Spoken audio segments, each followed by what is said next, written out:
আচ্ছা, মানুষ কেন বাঁচে? কিসের লোভে বাঁচে?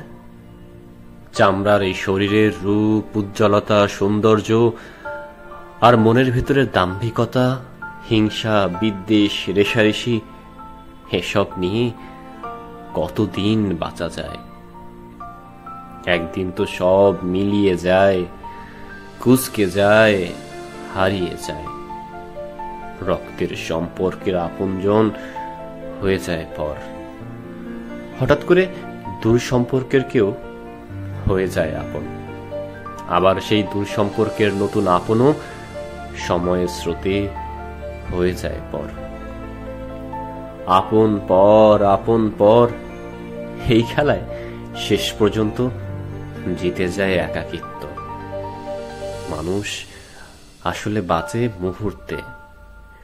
মুহূর্তে থাকা কলা কৌশলীরা হয়ে যায় আপনজন। এরপর মুহূর্ত শেষ, চরিত্রগুলোর মৃত্যু। এভাবেই চলছে জীবন। সময়ের রং মিছিলে হাজির হয় নতুন কলা কৌশলী, কিন্তু দিন শেষে কেউই আর থাকে না। মায়ার টান পরিবর্তন হয়, ভালোবাসা খুঁজে নতুন কিছু। এভাবেই একদিন সব শেষ হয়ে যায়। চলে যেতে হয় একা অন্ধকার গহীনে। মুখোমুখি হতে হয় একা শুধু